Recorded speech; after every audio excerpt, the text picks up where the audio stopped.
everyone. We will now get started today.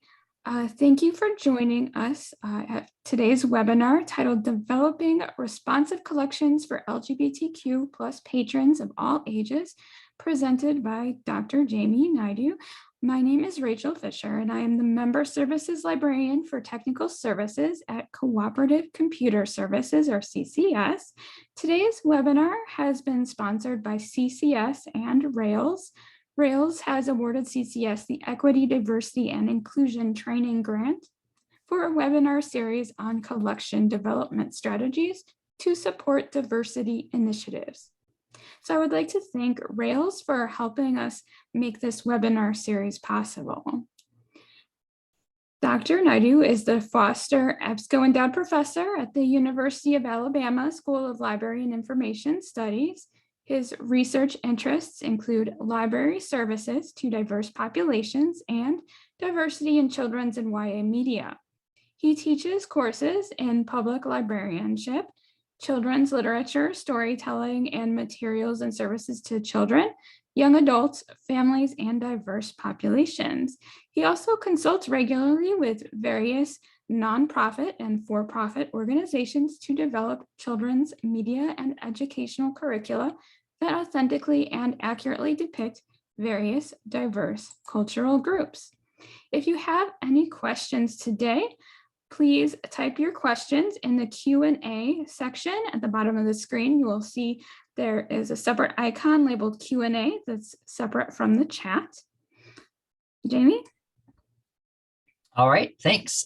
So just before we get started, if you do the Q&A, we'll have a list of your questions, and then I will address those at the end of the presentation. So if you put something and I don't answer it immediately, I'm not ignoring you. But I always just want to make sure that there's some, I have a chance to share most of the things that I want to share with you. So there is a 11-page handout that goes along with this presentation, and I believe Rachel's going to be sharing that with you in the chat box, but then also later you'll have access to that as well. So there is nothing in this presentation in terms of URLs or resources that I mentioned that is not already on that 11-page handout. So I've tried to be very good about putting anything that I talk about on that handout. So let's talk this afternoon about developing responsive collections for the LGBTQ plus community. And here I say patrons of all ages. So children, teens, and adults. We'll be talking about this afternoon. So kind of a roadmap of what we're going to be talking about today. So we will be focusing heavily on collections, but before we get to collections, I want to talk just a little bit about terminology. What do some of the letters stand for in LGBTQIA+? Where can you find information on changing terminologies? What are some of the informational needs of this population? Because that's important when you're thinking about developing collections. Extremely important is findability of LGBTQ plus materials and some considerations related to that. Creating welcoming environments. Then we'll also talk about doing a diversity audit, specifically looking at LGBTQI plus materials. And then somewhere in there, we'll also talk about planning programs. Because then you want to use the materials that you've collected and added to your collections in the library to do outreach and to plan programs. So we'll talk about some of those things as well. So to get started with, though, I have a very, very short clip that kind of will set the tone for why it's so important to develop collections and services representative of this population. Dear 29-year-old Morgan. Dear 28-year-old AJ. Dear 22-year-old Charlie. You probably look and sound very different right now. One thing you always need to remember is to stay positive. Just do what makes you happy. Really hope you found a job and a place to stay. I'm still performing, making art, making work that I'm proud of. And not be a bum, please. And not compromising on my values. I hope you're in a good place, because honestly, I can't wait until I'm 27 and I'm done with all this teenager garbage. And Dear 29-year-old Quinn. Dear 29-year-old Kath. Dear 28-year-old Lucy. I hope that Your father has come around and is very, very supportive of you. Will you ever get there to the point where you're real and everywhere in the hearts of your parents, in the hearts of yourself? Just be happy, please, because I'm miserable right now. I just wanted to let you know that you're awesome and I love you. And I hope that you can look in the mirror and finally be happy with who you are and have people who are happy with who you are too.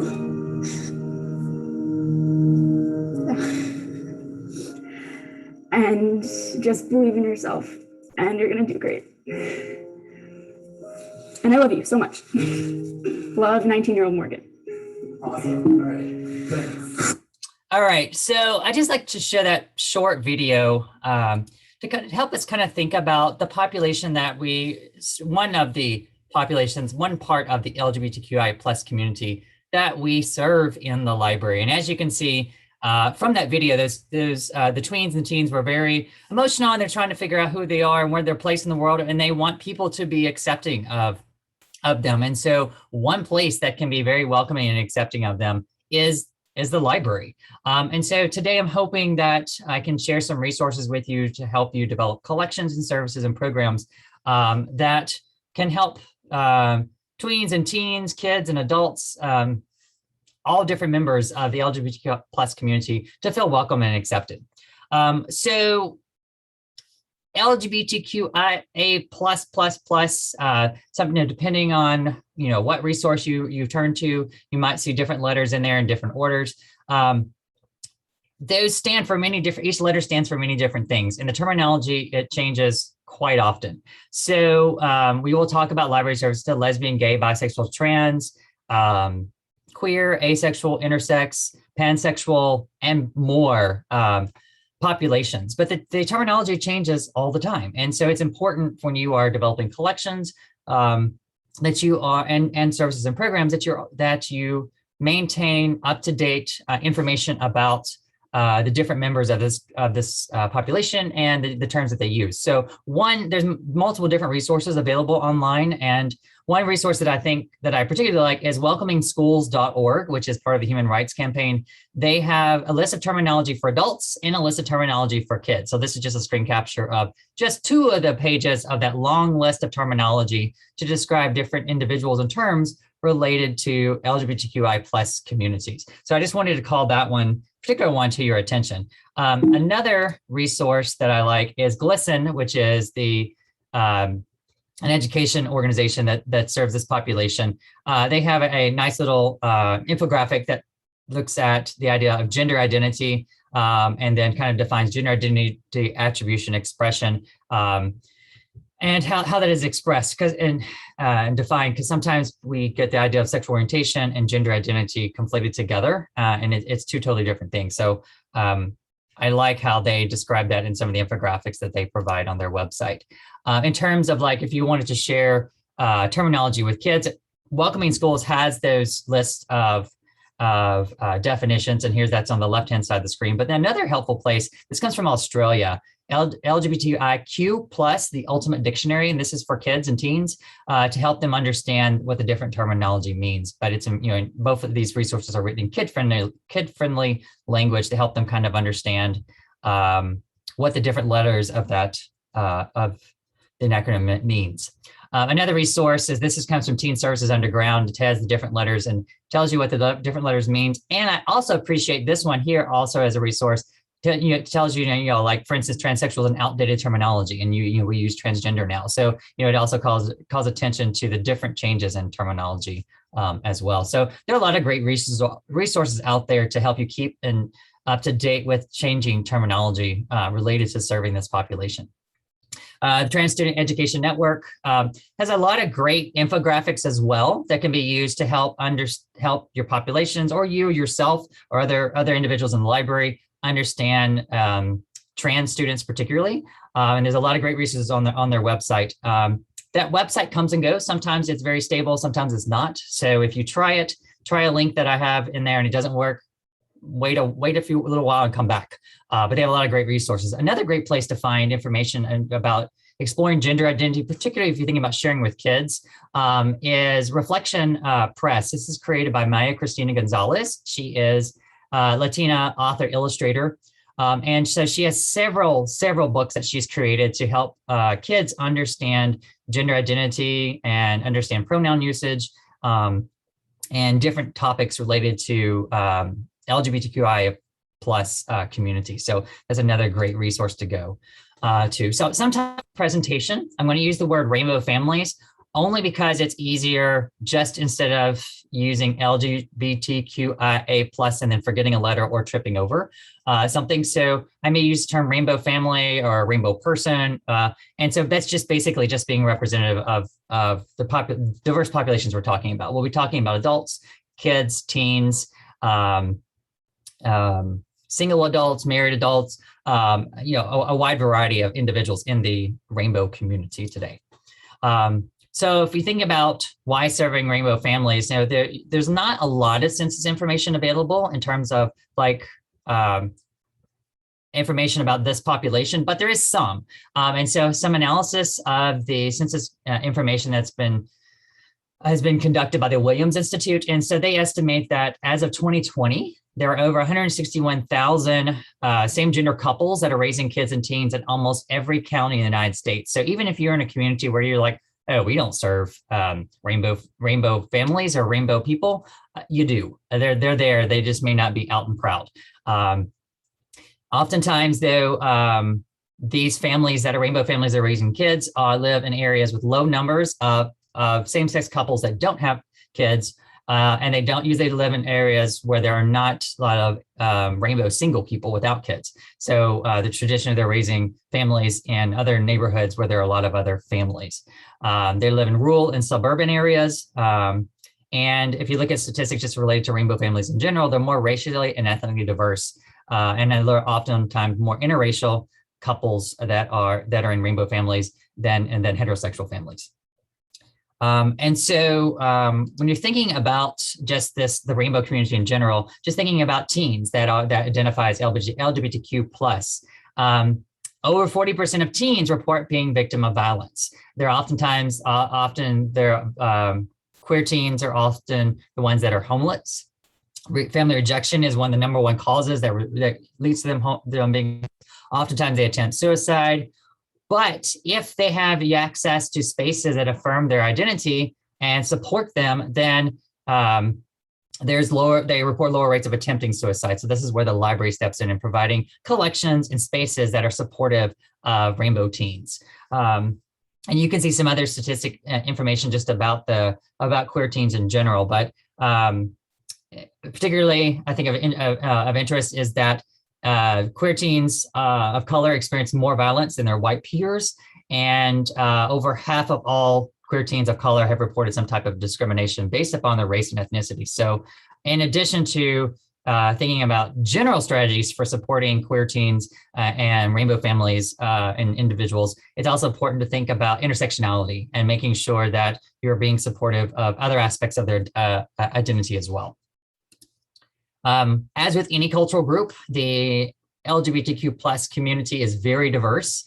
Like any population, there's no one size fits all. So you're developing collections and planning programs for a wide variety of individuals. Some people are out, some people aren't. Some people are out just to themselves, but not their families. Some people, it just really depends. There's generational differences between different groups within the rainbow community.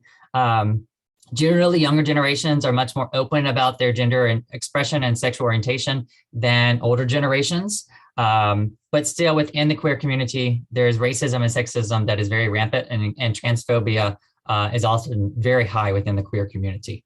And there's also socioeconomic disparities within this community as well. So a wide range, just like in any other cultural group of socioeconomic backgrounds.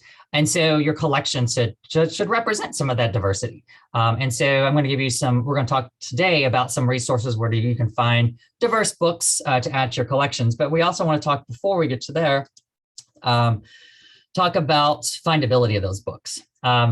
I think we would all agree that books provide opportunities for individuals to see themselves represented or to learn more about other people. And that kind of gives a nod back to Dr. Radine Sims Bishop, who has given the idea that books can serve as mirrors or windows. And so it's important for kids, for teens, for adults to see books that represent their culture and who they are.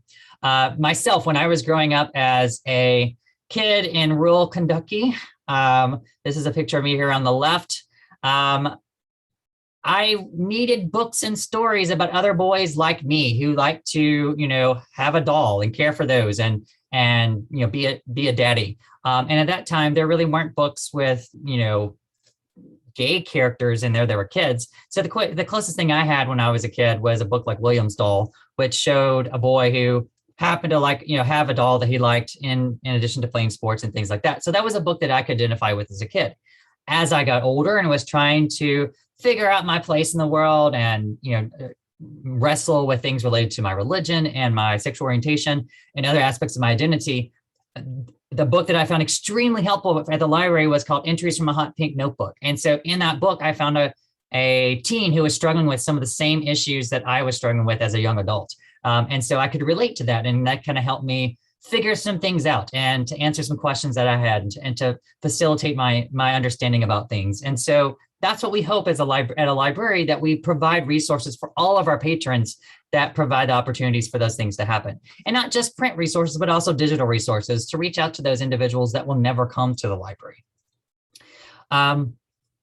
So if we're thinking about rainbow individuals or the LGBTQ plus community, let's talk a little bit about needs before we start talking about developing a collection. So as with any other patron group, the members of this group need access to high quality, developmentally appropriate materials in print and in digital format that normalize their experience. And so we've talked about the fact that this community is very diverse. So you want to make sure that you have diverse experiences represented in the materials that you have at all age groups, at all age levels. You need current, accurate information also about local organizations and national organizations that serve various individuals within the rainbow community. And so on your handout, the 11-page handout that I mentioned, I've got a lot of links there to legal, religious, and news sources that the library could link to or put on their website to provide additional information. But then within your own communities, there's probably also local organizations that are serving this community as well. And so having that information available to patrons is extremely important so they can find resources that they need. Unfiltered access to information about themselves, about their communities is extremely important for members of the rainbow community. And so oftentimes, depending on where we are in library land, the library that we work at, we may have computers that filter out content. And so sometimes by filtering out content, it filters out any information about the LGBTQ plus community because it's looking for specific words. And so anytime you type in like lesbian or sexual orientation or anything like that, the computer assumes it's all about, content that's not appropriate. And so it tries to filter that out. So providing, workarounds that patrons can access materials about their culture is extremely important. In programming, having inclusive language that you use whenever you are talking about different things so that everyone feels welcome. Thinking about the genders that you use, the pronouns that you use, avoid things like, please bring your dad to our Father's Day celebration, use things like adult instead. Be respectful of pronouns that your patrons have. And, to show that you are welcoming to having patrons open a conversation about what their pronouns might be. Having a sign such as this one from Oak Park, Illinois, where you put on the desk that says, ask me about my pronouns. I love that. I think that's a great opportunity there to, one, show the library is a welcoming place for the rainbow community, but then also provides an opportunity to for the patron to share their pronouns or provide additional information if they want to. When we're thinking about developing collections or developing a welcoming environment, there are a lot of resources available. And I'm going to talk on the next few slides about where can you find additional information about creating welcoming spaces, but then also creating collections that are searchable and have information that you can find. One extremely useful resource that I like is over here on the left, is creating the Trans Inclusive Library. So this is a resource that gives a lot of suggestions, things to think about when you're doing cataloging, things to think about policies that you have in your library, things to think about, cultural blind spot that you might have in relation to the trans community, and how to make the library more trans accepting. Sometimes when we think about the rainbow community, we tend to focus on the gay and the lesbian part of the community, and we kind of overlook the rest of the part of the community. So it's important to remember that whenever you are serving this population, you're creating collections, building programs and services, you're wanting to provide services for every single letter of that community. You want to be inclusive of that. So I appreciate resources such as the Trans Inclusive Library Guide.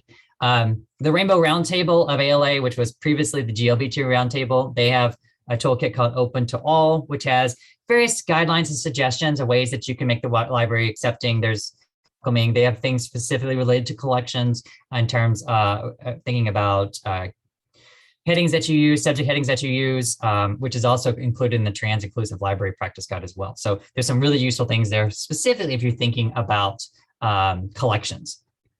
Other needs of rainbow patrons, gender neutral bathrooms. Just having a gender neutral bathroom can serve everyone. One, it sends a welcome flag out to members of the trans community, so they don't have to worry about which bathroom are they supposed to go with and would be okay and they won't get in trouble using in the library. But then it also just provides access to everyone to the library. They attend the library to a place to do their business, having to worry about labels and if there's the door that they're supposed to go into is locked, they can go into a different place and do their business. So gender neutral bathrooms are just great. They're welcoming to everyone, but then they also just they serve all patrons of the library. Having inclusive library displays. We're going to talk later on about having displays that of your collection displays that celebrate Pride Month or Trans Awareness Month or whatever. But it's also important whenever you do displays to also include rainbow materials in those as well. So if you're doing something about families, make sure you have materials in there that are about rainbow families as well. If you're doing something about mysteries, then include books written by queer authors or stories that have LGBTQ plus characters in there that are solving mysteries. So just include these materials in the displays and things that you do. Thinking about these collections. So we're going to talk in just a second about considerations when selecting the books, but then also making sure that they're findable within the library's catalog. Once patrons find those books, they're going to want to check them out, hopefully, right? So it's extremely important to have confidentiality in patron records and discretion when you are serving members of the rainbow community. As I mentioned, some members may be out, some of them might not be out about their sexual orientation, their gender identity. And so the last thing you want to do is inadvertently out someone. So confidentiality in patron records and discretion when you are helping these patrons find materials is extremely important. A self-checkout machine can go a long way in terms of providing some confidentiality and discretion when patrons want to check out materials. But let's say, okay, you've got things in place for them to check out materials. You're going to be confidential about their patron records. You're going to, be discreet when you are working with them, but they have to find materials first. And so it's important that your library's catalog and collections be navigable, and that patrons that want to find rainbow materials or queer materials can find them easily. And so this goes to, where do you put them? Do you put spine labels on them? It goes to how you tag them in the MARC records, what keywords and things that you use.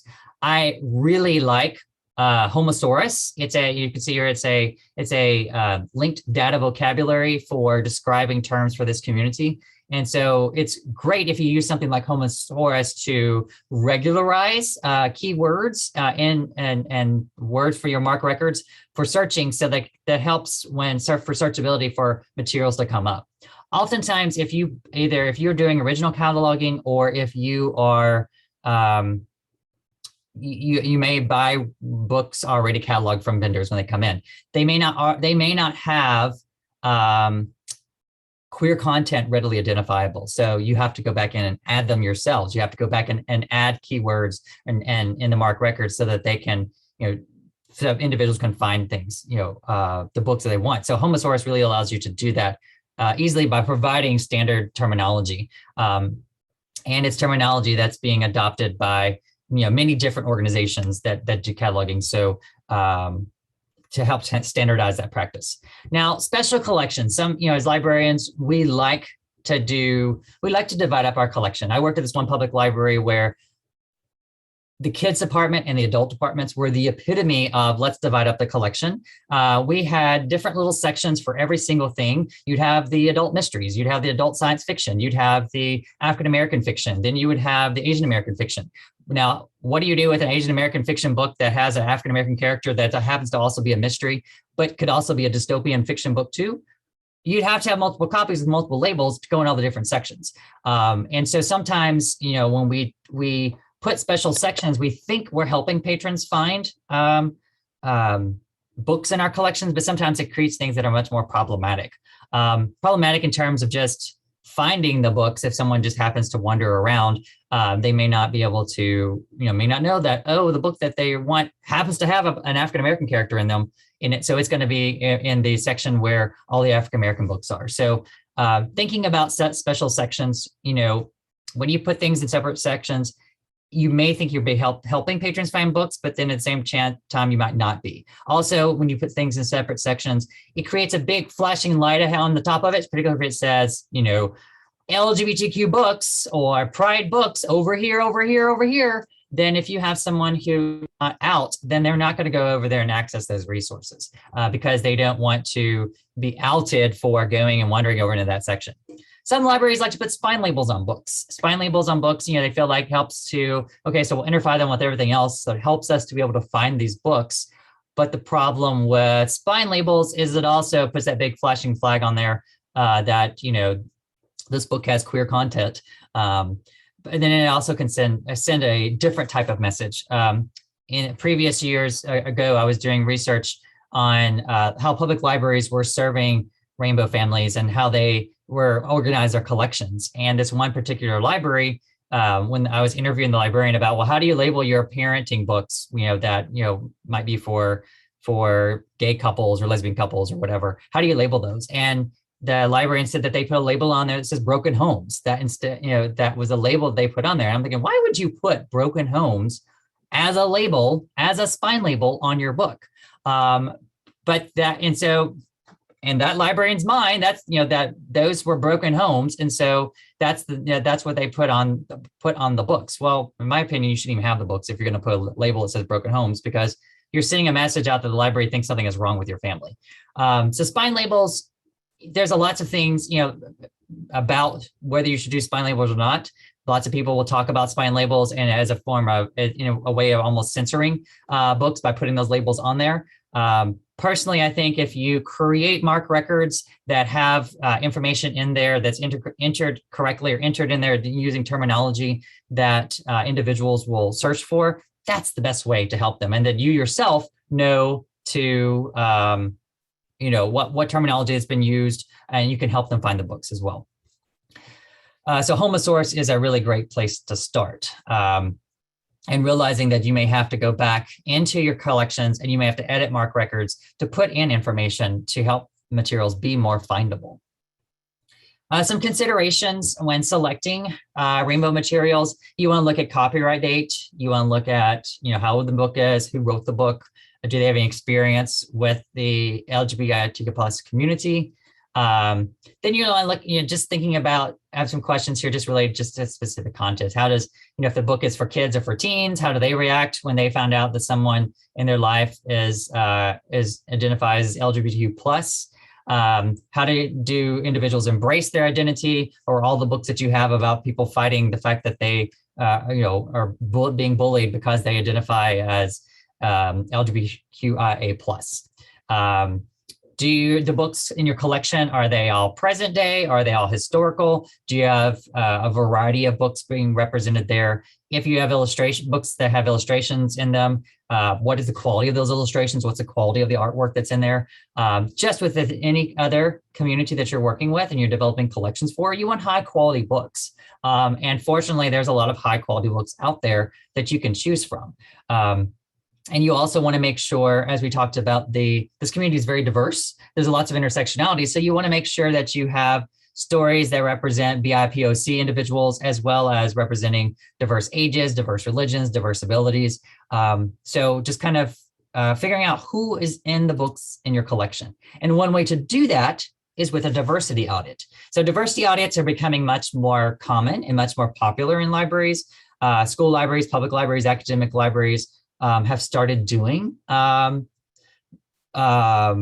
diversity audits to see what books are in their collection and what content is presented in those books. So I created a recommendation for guidelines, for doing an LGBTQ plus diversity audit. And this is in your handouts, I think the last 2 pages of your handout, just some things to think about. When you're doing a diversity audit, you can kind of create a spreadsheet that has all the information in your collection. So you can have one line represents each book. So you could have the title of the book, the author, the illustrator, is the main character rainbow or not, yes or no, and then which part of the LGBTQ plus community is represented. You could use things like LGBTQI plus, or you could just make your own codes up that go with the individual's letters, just something so that you can know what's in here. Yeah, the handout was put in the chat box earlier, and it'll also be shared later after the presentation too. So when you're doing the audit, you can also, since you are looking at intersectionality, you want to look at the race and ethnicity of the main character, whether or not disability is represented, socioeconomic status is represented, are there secondary rainbow characters, where's the setting, what are some themes, what's the genre of the book. When you do that, you can do a diversity audit on your entire collection. That's great, but sometimes it takes a while to do a really good diversity audit. So maybe you want to just do the YA department, or just do the adult nonfiction, and then, or just do the children's section. You don't have to do your whole collection at once. It takes a while to do a good diversity audit. So, taking time to divide out the different sections, but then doing an in-depth diversity audit lets you know what books are there, what members of the LGBTQI plus community are represented, which ones aren't. Is there intersectionality or not? What are some common themes that are there? So do you have themes like pride, angsty books about queer family members, books about gender identity expression? Who's being represented there? So I give a list of questions, some things to consider as well when you're doing the diversity audit. So you can go through there, and I mentioned again the Homosaurus as a tool that's very useful to you. Another place you might want to go if you're thinking about doing a diversity audit. So this one I try to make it very queer or rainbow focused, but you can also check out Karen Jensen has an article in School Library Journal on Diversity Auditing 101, where she gives some suggestions as well on how to do a diversity audit of your collection. Another resource that I found extremely helpful if you are doing, you have a kids department or a teen department, and you want to do an audit. Maya Cristina Gonzalez, remember, she's the one who created Reflection Press, which has books with trans characters and members of the queer community. And so there's a lot of great information there on her website underneath this handout that she posted called Vetting LGBTQI Children's Books with Love. And so she gives some things to think about: intent, review questions to think about, their overall message, looking at the illustrations, look at subtle messages, and then looking at intersectionality. So there's a lot of great stuff that in there that could be useful to you whenever you're thinking about evaluating these books. Also, when you're thinking about your books and what's in your collection, it's also important to think about updated editions. So just because you have a copy of Heather Has Two Mommies does not mean that you necessarily have the best copy or the most up-to-date copy of Heather Has Two Mommies. So like Heather Has Two Mommies is a perfect example of a book that has been updated several times by the author. And in my personal opinion, I think the last edition in 2015, they finally got it right. So the first edition of the book and the first few editions of the book, include illustrations that may not be the most kid-friendly, includes text that may not be the most developmentally appropriate. So through the various iterations, in my opinion, they finally got it right in 2015 with the newest edition of Heather Has Two Mommies. where the kids, the text is very kid friendly, the illustrations are very warm and they're inviting. And so it presents, the story of a girl who has two moms in a way that is kid friendly. So whenever you are doing an audit of your collection, look and see if there are other additions or newer editions of your books available that you have. Just because you have it doesn't mean it's the best thing that's out there. When you're thinking about your collection, when you're doing the collection audit, you're looking to see what you have, but you're also making considerations about, is there anything I want to get rid of? Is there anything that's outdated? And so on the diversity audit handout, I gave some recommendations of things to think about. So if some things are dealing with, some of the old tropes that were in adult books and YA books that had gay characters or lesbian characters, it was the kill the queer trope or kill the gay trope, where basically you couldn't be happy if you were a member of the rainbow community. You couldn't have a happy relationship. So because you were always going to end up dying, and that's what seems to happen in all those books. The characters always ended up dying at the end. And so you want to make sure that that's not the message that's being sent by all the books in your collection that represent this population. And when you're thinking about this population and when you're thinking about developing collections, some things to think about is you want to balance your collection. So when you're balancing your collection, do you include anti-LGBTQ plus materials or not? And there's been lots of conversations in the library land about this. Some individuals say, well, yes, you have to include LGBTQ materials in your collection because that's the balancing act. That's where you balance out your collection. You have, pro and against, and you have other people that say absolutely not. Why would you have this? And so my response to that is, a balanced library collection of LGBTQ plus materials does not include anti-LGBT materials. A balanced collection is going to include all the other materials that you already have in your collection. All those materials with cisgender characters, all those materials with heterosexual families or heterosexual characters in them. That's the balance to materials that are LGBTQ plus and affirming. So I think it's really important to keep that in mind, because by nature, if you're not doing collection development where you are making a concerted effort, concerted nod to including rainbow materials or LGBTQ plus materials, then you're reaffirming and you're having heterosexual and cisgender as being the norm and the dominant collection. So that to balance it out, you're adding those rainbow materials. If for some reason you are in a library, and I know because there are those libraries that I've talked to those librarians where they're told, no, they must have anti-content in their collection. Well, then if you do, it has to pass your collection development policy, which most policies say you got to have at least 2 positive reviews. It should be respectable of the target audience understanding. It should not promote propaganda or hate speech. And right now there aren't any books that meet those criteria. And here on the screen, I just threw an example of 2 examples of anti-LGBT books. The one at the bottom just came out this year, Elephants Are Not Birds, which is basically an anti-trans kids picture book that's some people think is the counter to any of the trans inclusive books that have been created. And we'd like to reaffirm that, including books such like this is not the antidote to that. Including books with characters who are not trans would be the balance of that. When you're developing your collection, invariably, if you are doing your right job and you're doing good trans materials, good book materials with asexual characters or bi characters or queer questioning or lesbian or gay characters or pansexual characters, if you're doing your job, you're probably going to have people that aren't going to be happy with your collection. Every year, the ALA Office of Intellectual Freedom puts up statistics of books that are challenged, and almost every single year without fail, the majority of the top 10 books are kids' books with queer content that are being that have been challenged. And if they're not kids' books, then sometimes the 10 out of 10 are kids and teen books that have queer content for being challenged in libraries. So invariably, you're probably going to have your books challenged if you are adding queer content to your collection. Unfortunately, there's a lot of resources to help you defend your collections and to think about the materials that you have and to defend the stories and the rights of those patrons to have those materials. So here I've listed 3 different examples. In the very middle, the ALA Office of Intellectual Freedom, they did a webinar just last year on banned books, and particularly LGBTQIA plus stories. Then the American Association of School Librarians, they have a nice little handbook, free toolkit they created for defending these materials in school libraries. But there's a lot of great resources there that can be also implemented or in the public library.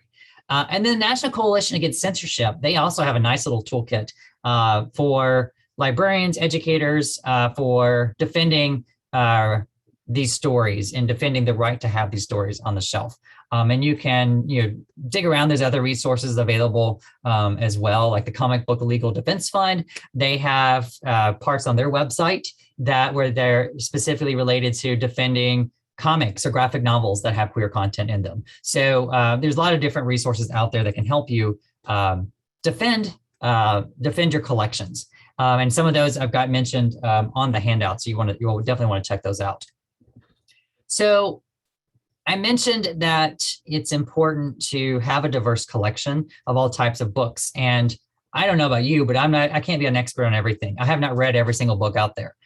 I would wager that of all the people that are here in attendance right now, even collectively together, we have not read every single LGBTQIA plus book that's out there for kids, for teens, or adults.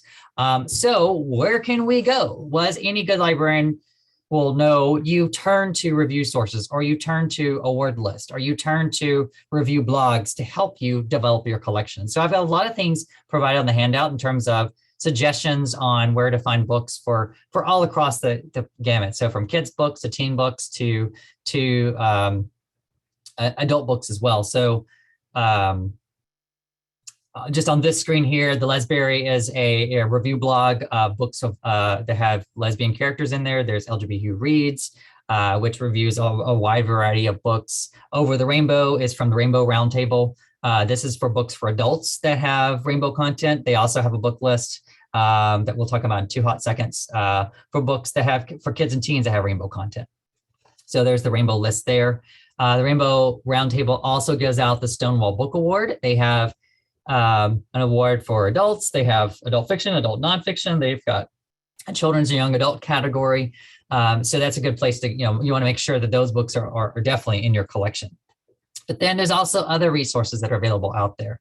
Just 2 years ago, the Association for Library Service to Children created a very helpful toolkit or a book list called Embracing Gender Identities.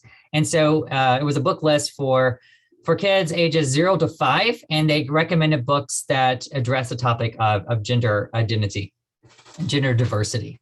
Another place to go, going back, we mentioned Welcoming Schools before. I love Welcoming Schools. They have so many great resources. In addition to all those definitions, you can see here they've got lesson plans, they've got books. So they have lists and lists of books where they recommend for different age groups, books with rainbow content in them.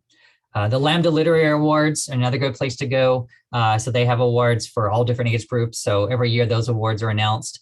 And it's always interesting sometimes when you find awards from associations, organizations outside of library land to see what materials they choose, because sometimes the choices that they choose are quite a great way to balance out your collection. The RAILS Feminist Book Project was formerly called the Amelia Bloomer List. That's another great place to find books that push the idea of gender stereotypes when you're developing your collection. YA Pride is a great blog that reviews YA materials. This here, Building and Maintaining LGBTQ plus picture book collections. This comes from Canada. And so they give a list of recommended books divided out by age, and it gives recommended strategies and things that you can do when you're developing your collections. So again, a lot of good information there. On the right here, the Dorian Awards are awards for film that represents the rainbow community. So if you're looking to develop, film, developing your collection of movies and that's in your library, then that could be a place to look. Lee Wine has a good blog reviews. He started out reviewing YA books, but now he has books for adults, for kids, and for YA, and then other books in general about queer culture. So he has a great news blog, but then also a review blog as well. A good place to go and check out. Queer Comics Database, a great place to go. You can see here, you can search it by which what type of queer representation you're looking for, what genre and audience, what age group you're looking for. So it's another great way to, if you're developing your graphic novel or comic collection in your library, another great place to go and check out. The gay theme picture books for children. So Patricia Sarles, she is works for the New York Public Department of Education, and she does a lot of stuff with bringing in queer authors, doing stuff with queer kids books. And she has a blog that she runs on game themed books for kids, as well as books about donor assisted reproduction. And so both of her blogs, she doesn't necessarily recommend books. She's just kind of capturing what books are out there. So if you just want to kind of see what books are out there, she's really good about keeping up with the new things that are coming in and pulling those in and putting them on their blog. And so she does try to include books from not only here in the US, but from other places around the world as well. So if you are looking for books maybe that represent the queer community for groups that speak English languages other than English, you might want to check out there if you're looking for kids books. So I have a lot more recommended resources on the handout, so I encourage you to go and check those out. Something I wanted to though call your attention to is your website. The library website is a great place to let your patrons know what you have in your library. It's a great way to let people know that will never come into the library, that you are welcoming to them, or a way to let people know that you are welcoming to them. So come on in. So different libraries do this differently. Some libraries, they may have content, but it's really deep down embedded in their website, buried in the website, and you can't find it. I really like Philadelphia Libraries, Free Libraries, their website, where they have different cultural populations. You can click on that cultural population, and then they provide kind of almost like just a list of links of books that they have. What books do they have for middle grade books? What books do they have? Picture books with queer content, young adult books, what award-winning books do they have? What adult nonfiction books do they have? And you can scroll on down. They have what films they have with queer content. They also have links to organizations that serve the queer community. You keep on going down, they have lots of just other great information that's really useful of interest and useful to members of the queer community. So I really like how they've organized that on their website. And it's very easy to find. And so if you have people that may never come to the library, again, confidentiality, or they're not out, and so they don't want necessarily, they feel embarrassed to come and ask you for a book. If you have it on a website like this on your website, then when they can find materials they want, they may go in and find the materials themselves. They may put holds on the book so they don't have to interact with anybody. Or if you've got digital versions, ebooks, they've identified the book here and they can find the e-version that you have available to check out. So it just can be a great pathfinder for helping them find books.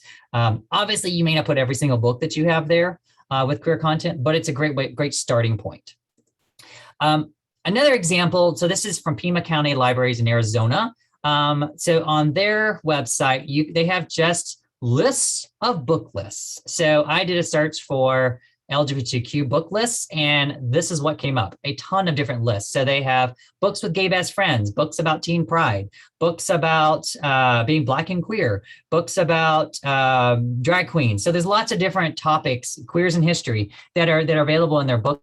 And as you can see here, they're updated quite regularly. So they're fairly recent lists. So I appreciate again that, so that they may not have a whole separate section on their website like the Philly Library does, but they do have different book lists that kind of helps divide out some of their content in ways that might be helpful for individuals that are seeking information or finding it just a good read that's, specifically related to their unique interests. So I think there's a great opportunity there for sharing if you create book lists and sharing them online so that people can find them that maybe never come into the library or that may be embarrassed or uncomfortable asking you, the librarian, for information. So I've mentioned all these different things about how to develop your collection, where to find books, how to make them searchable, or think about for keywords for finding the books.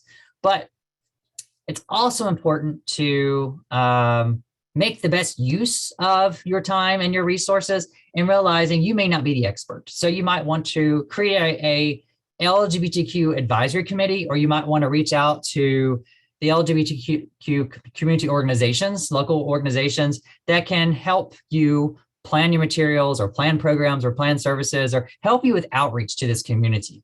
You don't have to reinvent the wheel. You don't have to do it all by yourself. There's probably other members in your local community that also serve this population. And so you may have a local LGBT center that does this. So here's an example from Raleigh. There was a center there that serves the queer community. There's many different cities have their own. So partnering with such an organization to promote your materials, as a place to host some of your programming, as a way to get them. They can put plugs in for all the great things that the library does. It can be a great way to help promote your collections and promote the things that you have. If you do decide to create an advisory committee, the advisory committee can be very useful. They can assist you or teachers or parents or other adults in selecting books for a variety of age groups. So you can create an advisory committee that has different members from different age groups, different cultural backgrounds, they represent different letters of the LGBTQI plus community. They can help you find good materials. They can also assist you in helping think about what's current, what's relevant, because you want to make sure that your collections are current and relevant to the communities that you're serving. They can provide feedback if you want to do some type of sensitivity training, or if you have questions about the best way to reach out to members of the local trans community, then they might provide information for you. One thing to keep in mind when you are creating an advisory committee is that you can't ask one person to speak for their whole cultural group, just with any cultural group. But an advisory committee that's made up of several different people can provide an opportunity for you to get at least some feedback about members of the rainbow community and what some of their cultural needs might be. And so this link here on this next slide is from the Pima County Library, and they have a LGBTQ services committee. Now, this one is not an advisory committee in terms of like a community advisory committee. This is actually librarians. So within their actual library, they have a LGBTQ plus services committee. So they're made up of librarians throughout their library that represent this community, that advocate for members of the rainbow community, advocate for programming, collections, et cetera, et cetera, et cetera. Thinking about creating a welcoming environment, you partner with these organizations, you've created an advisory committee, you've got these wonderful collections. You want rainbow patrons to come in, you want to be welcoming of them. So how can you be welcoming? There's lots of different ways you can do that. You can do that with displays. You can ensure that staff are welcoming through verbal and nonverbal actions towards members of the rainbow community. You can create materials and programming and displays that are welcoming, focused materials, but also inclusive materials. You can have displays that show that it's a safe space or safe zone for members of the rainbow community, that it's a welcoming space. You might have posters that have individuals from the queer community. You might have those displayed around the library. Here on the left, these two resources come from a rainbow family organization in Australia. And I've got a link available to you in the handout. And I mentioned to use the Wayback Machine. So if you just go to this URL now, you're not going to find it. But if you go to the Wayback Machine online and then you plug in this URL, you'll find these posters that you can download, which I really like because they look very Todd Parr-esque. Posters that, who is your family? Your family could be two moms, or it could be a mom and a dad, or two dads, or one parent, or grandma, grandpa, and auntie and uncle. They have a similar poster that's who is your family, but they have animals on there. They also have how to create inclusive spaces for kids, for kids and rainbow families, how to plan programs that are inclusive. So there's a lot of great information on there, if you're working with kids. If you're doing displays and wanting to create a welcoming environment, and you need some ideas, check out on the Shelves. So this comes from New Zealand. Out on the Shelves is a kind of promotion that's out there to get queer books into libraries and into the hands of the community that needs those books. And so there was a competition they had earlier this year for Pride displays. And so you can go there. This is just a capture of some of the winners or some of the chosen ones they liked from the Pride displays that were done. But it can be a way when you do a Pride display, it can be a way to show that the library is welcoming to the rainbow community. But with that caveat, just remember, that when you have a rainbow display or a pride display or something like that, that may be a welcome mat for your community, your queer community, but every member of the queer community may not necessarily appreciate it because they may not be out. So they may not come flocking to your library to get books off of your display. So it's just important to keep that in mind. And whenever you have queer displays or pride displays or whatever, don't put all your books out there that represents this community. You want to save some on the shelves too, so that people that are not out can go and access those materials as well. Other resources for creating welcoming environments. So Teaching Tolerance and Advocates for Youth both have best practices for how to create a welcoming space and how to best serve teens and youth that identify as LGBTQI+. So they give a lot of great guidelines and recommendations there. And if you want to see if your library is welcoming, a great place to start is doing a library audit. Now, before we talked about doing a collection audit, a library audit is where you do kind of a walk through your library and you observe different things within your library setting to see how rainbow friendly or queer friendly it is. So this is a link to an organization that created an audit that you can do. It's not specifically created for a library, but it's very relevant to libraries. So you're looking at your policies that you have and seeing, if there's anything in your policies that would discriminate against their members of the rainbow community, or you're looking at your books that are there and your pamphlets that are there and your materials that are your promotion materials and seeing if the queer community is represented in those. You're looking at your social media messaging and other things around your office and around the library or within your programming and things that you offer and seeing how friendly it is. Yes, Teaching Tolerance is also known as, just changed their name to Learning for Justice. And actually, if you look on the handout that I have Learning for Justice in parentheses, but they haven't relabeled their toolkits yet. So they still have Teaching Tolerance on them. But I love Learning for Justice as a name much better than I do Teaching Tolerance. Because frankly, I don't want anybody to tolerate my culture and who I am. I want people to learn about it, but not tolerate me. So thinking about programming. So I want to give you some just general suggestions and then I'll give you some time then for us to have some, open up some time for some Q&A. So I'm thinking about programming for different age groups, for kids, for teens, and for adults. So whenever you're doing your programming, thinking about how are you knowing your community? Are you going to do out and proud programming? Are you going to do kind of under the radar programming with inclusive that includes queer content kind of wrapped in?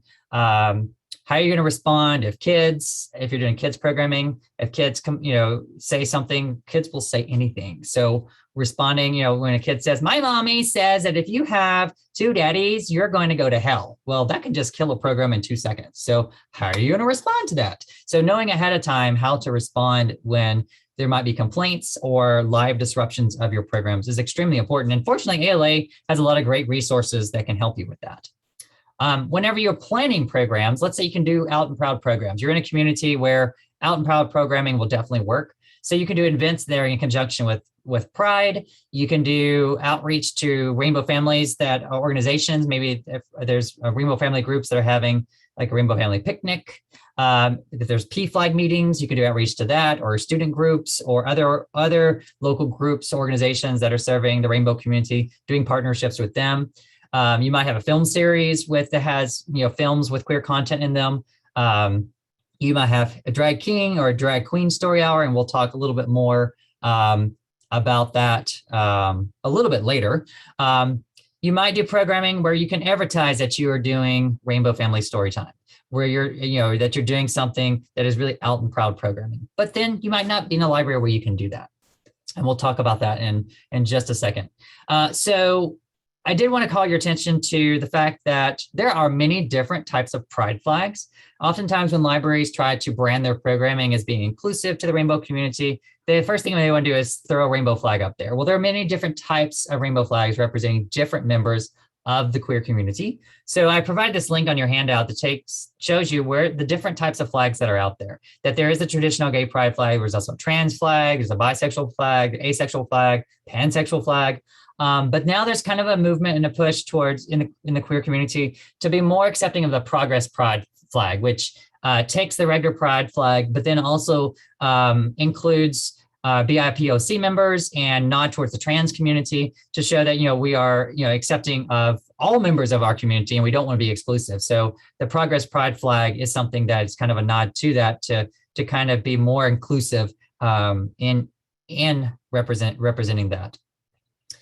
So maybe you're in a library where you can't do out and proud programming. So you do programming that's more under the radar, more inclusive. And you might do this because you don't want to embarrass rainbow families, or you want to be able to have programs that are inclusive of rainbow families, that validates their experiences, but then they won't be shut down in a hot second. So one way things that you can do in your story time or in your programming to be inclusive for kids, use books with single parents. If you have a book that has a single caregiver in there, then the audience could read in their own experience, whose parent is straight, or that they're, that they're cisgender. The parent could be anything. They could identify it any way. So it allows individuals to read in their experience. Use terms such as parent or caregiver or your adult instead of father or mother, because members of rainbow families may not have, legal guardianship of their kids. So they may not be a father or mother, but they may be a caregiver, or they may be their adult. Sharing books with ambiguous family constructs allows, again, for individuals to read in their experience. Sharing books with gender expansive topics helps to break down gender stereotypes, and it also helps to show there are different ways of expressing your gender, and that it doesn't have to be binary male, female. There's different ways to express your gender. For teens and tweens, you could do lots of other different things. You could do a LGBTQ prom or an anti-prom. You could have teens review queer fiction books or queer nonfiction books. You could have displays. You could do something with Banned Books Week. You could do a safe zone training. You could partner with a local organization. So like here in Tuscaloosa, I'm in Tuscaloosa, but in Birmingham, our neighbor city, we have the Magic City Acceptance Center. And we also have a school that's dedicated to serving queer teens. And so the library could easily partner with either one of those organizations or the school to reach out to queer teens or queer tweens for programming. You might do a queer Comic-Con. You might do something in celebration of Trans Awareness Week. So this goes back to the LGBT Center of Raleigh. And so I just looked on their website just to see what they had. And so if you look on their website, they have all these different things that are going in. And one of the things they host a queer YA book club. Now, when I first saw that, the first thing that flashed in my head was, oh, I wonder if they're partnering with the public library, because if they're not, they should be.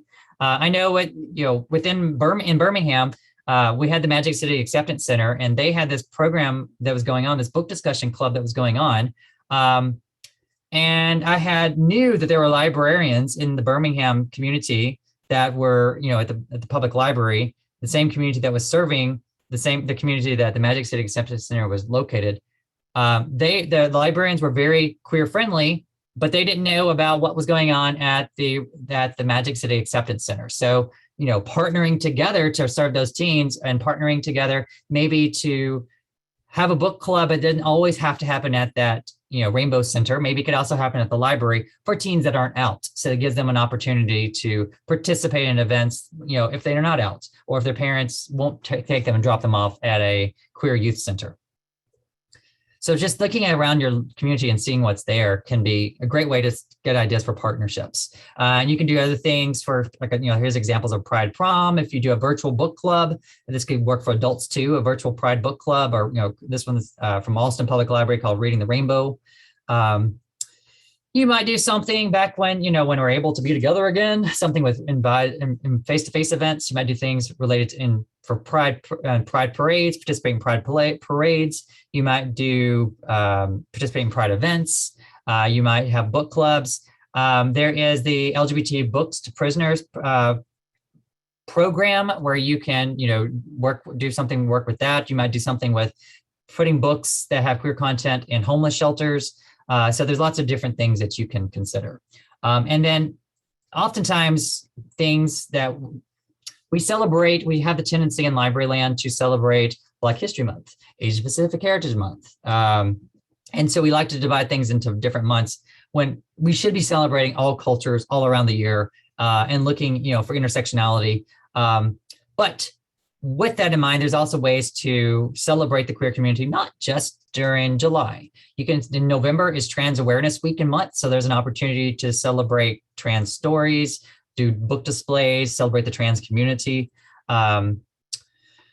In February, the past 2 years, Welcoming Schools has worked with NEA and ALA, specifically the School Library Division, to host Jazz and Her Friends, which is all about celebrating trans children through community readings of I Am Jazz and other books with trans characters.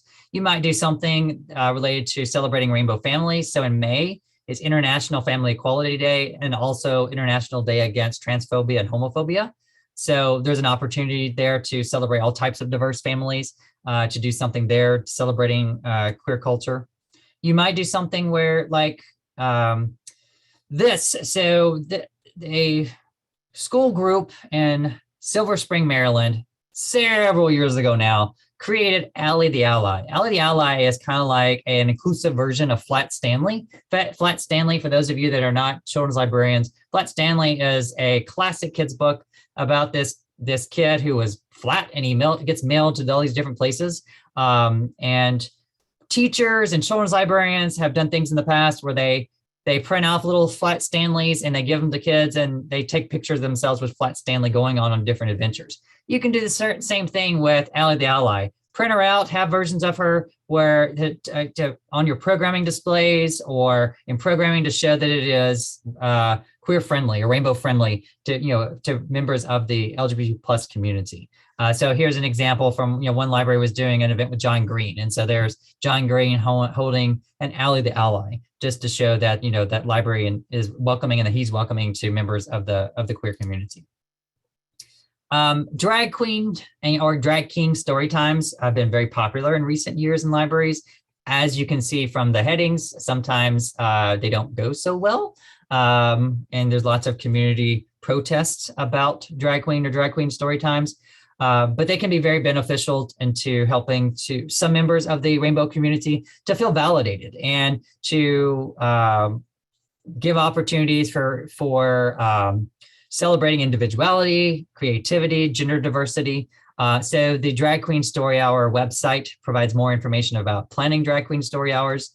The ALA Office of Intellectual Freedom has information about what to do if someone interrupts your drag queen story time. And if you have people that protest your drag queen story time, how do you respond to that? So there's some great useful information there. If you do have a drag queen or drag queen story time, you also want to think about partnering with organizations that serve that community. You want to think about selecting materials as you would with anybody else or any other group that you're working with, selecting materials that work with the culturally appropriate, age appropriate for the group that you're working with. You got to know ahead of time how you're going to respond to any concerns. You want to make sure you have your administrator and coworker support. You may want to have to train your performers. A few years ago, I did research on how public libraries were hosting drag queen story times, and it surprised me the number of libraries that didn't do any training whatsoever for their drag queens when they did story times. They basically they found a drag queen. It's like, oh, hey, you're a drag queen. Hey, we got kids that want stories read to them. Let's get together and read stories. That's not a good idea. Any type of programming that you do, you want to make sure you have kid-friendly performers, preferably that they're vetted and that they know how to work with kids. And so you may have to do some training. You may have to do some vetting on your own to make sure that you're not just picking some random stranger to come do a program for you, because it can be problematic. There've been news stories like in Texas a few years ago. They had a drag queen story, but the performer they chose was actually on the sex offender list. And so the person planning the drag queen story time had not done their due diligence to see background information on the performer. So they actually cause a lot more harm in having that program, because now any kind of program that they do after that, there's already going to be public outcry and pushback to that because of this negative experience. So drag queen story times or any type of story time or programming that you do that's marketed toward the queer community can be beneficial, but you want to be careful when you are planning it. And you want to think about think about carefully about when you plan your programs. So I love this quote from a news story a few years ago. It says, libraries, if they are doing their job correctly, are storehouses and controversies because of the collections that we have, the programs that we do, the people that we serve. And thankfully, ALA knows that. And so they have a lot of things to help us. So they have this whole website dedicated to libraries respond to drag queen story time. Then they have libraries respond to, and they have different other cultural groups as well to help you find ways to respond to people complain about your program, complain about your collections. There's different interpretations of the Library Bill of Rights related to programs and displays as a resource of information and how you can turn towards that to, interpretation of the Library Bill of Rights to justify and to support why you're having programs or why you have inclusive displays or queer-friendly displays. How do you respond to controversial programs and speakers? They have that on their website. Also on the Intellectual Freedom blog, there's information there about how do you respond to people that complain about your books that you have, and how do you defend pride in your library? How do you defend your displays that you have and the collections that you have? So there's a lot of great information there. And so I encourage you, if you are doing outreach or developing collections or developing programs for the rainbow community, just to remember, you're not in this alone. There are other people that have done this before you and that are more than happy to help you and support you along the way. And one great place to start is with the American Library Association and the ALA Office of Intellectual Freedom, and looking at what materials they have that can support you and help you in developing your collections and your programs, and as well as a lot of the other materials that I've recommended here. So that pretty much is what I have to share with you. So I want to open up time now for questions. And I see I already have one question. So Beth's question says, how would you suggest trying to get a library to remove a queer section or display and just have those materials integrated with the rest of the materials? How would I suggest going around about that? I think I would approach it from the standpoint of, we want everyone to feel welcome and included in the library, and that realize that there are members of the rainbow community that may not be out. And so you don't want to disenfranchise them. So unless you're going to have multiple copies of your books, that you have in a queer section, then the other ones in a different section with the regular part of the library, then, you might consider not having a separate queer section and only occasionally having a display that's welcoming of this community, but not having a year-round separate section, just so that everyone has access to those materials, realizing that individuals may not be out and they may not want to go to a big section that has a big rainbow above it that identifies it as such. What other questions? Do you have any other questions or comments? You can use the Q&A function below, I think right next to the chat, or you can put that in the chat box as well if you have a question.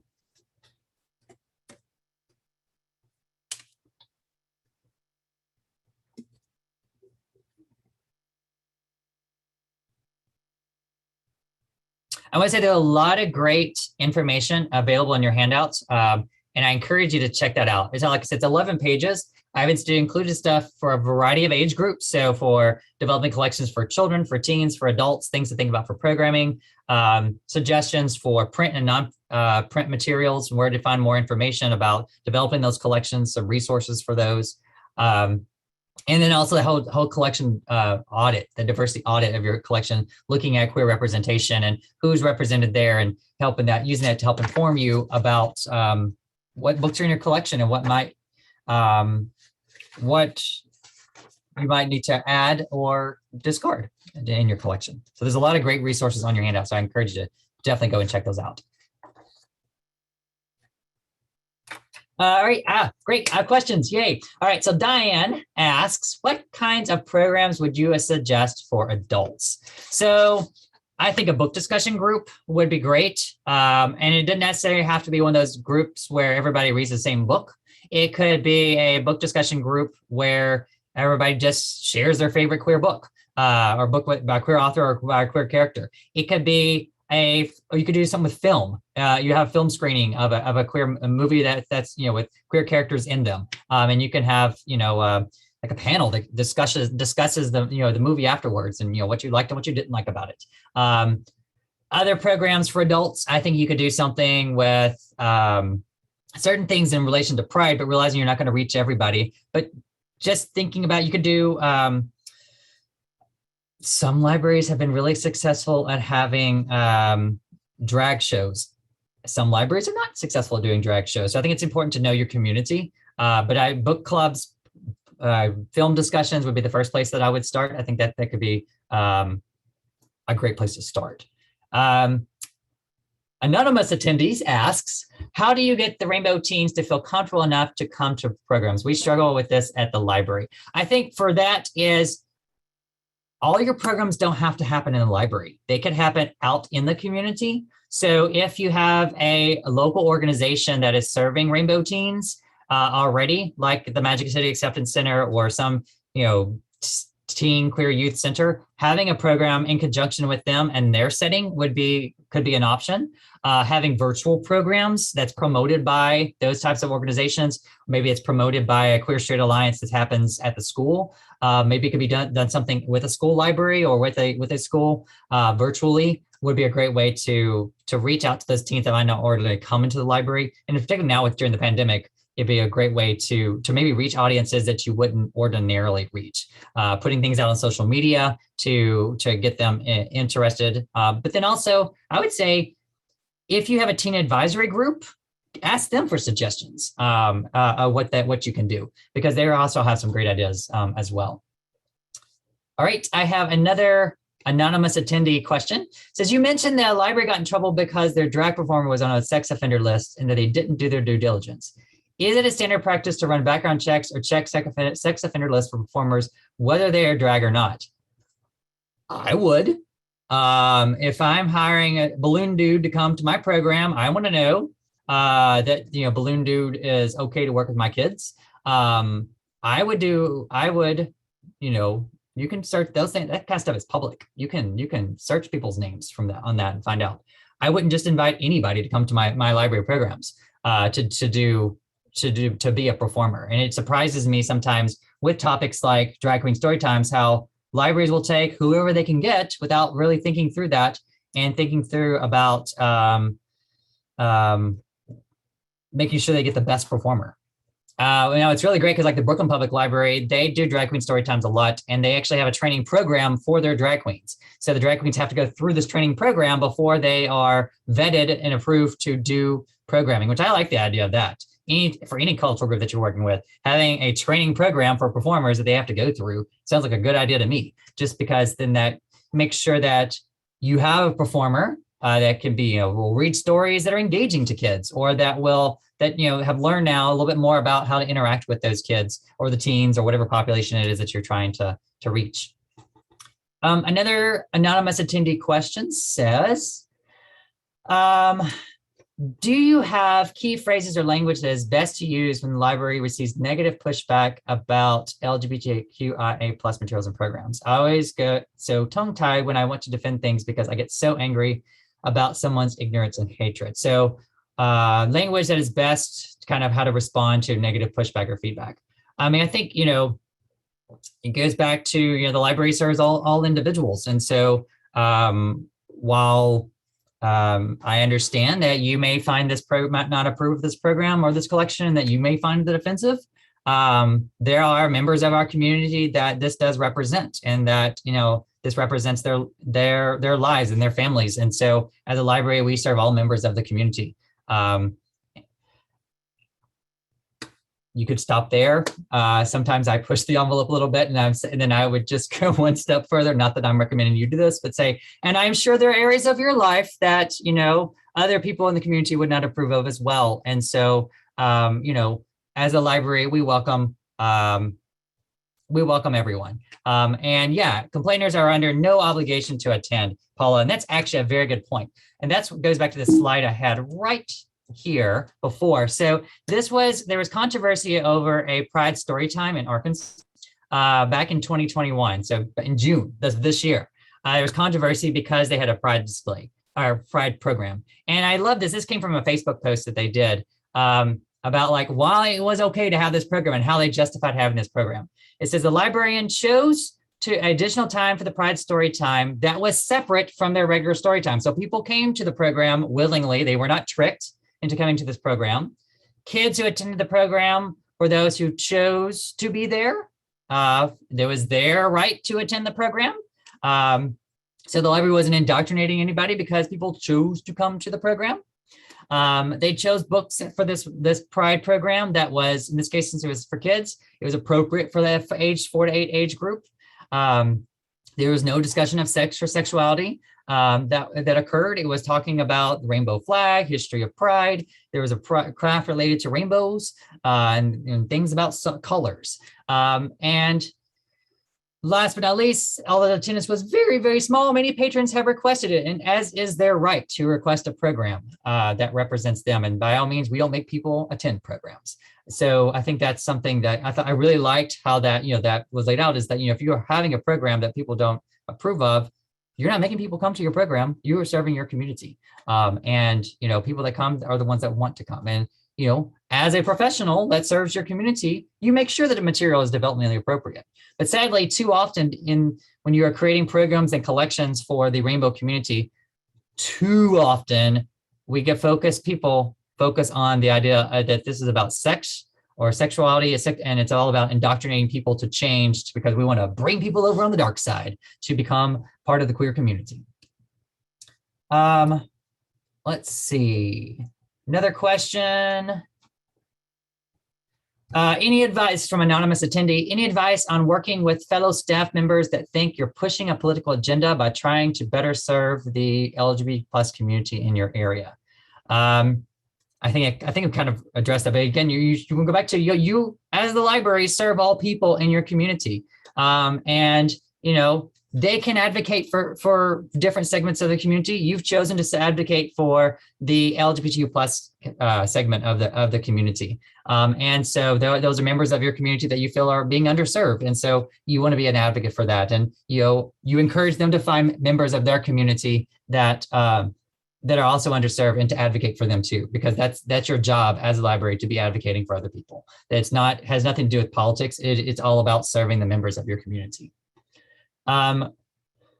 Another question says, where can we get the resource on analyzing a space for how friendly it is? Oh yeah, so that resource is available on the handout. So the handout that Rachel gave us a link to, the resource is on that handout towards the bottom, I think it is, to kind of do an advisory walk or walk through your library to see if it's LGBT friendly. It's on that handout. All right. Thank you all for your questions. Thank you all for your participation and for your time this afternoon. I know this has been kind of long, but I hope there's some good information in there that you will find useful to you, and it will help you better serve your community. So again, thank you for attending. I appreciate it. Yes, thank you everyone for attending the webinar today. I will be sending out a link to the handout to everyone that registered, as well as a link to the slides after the webinar is over.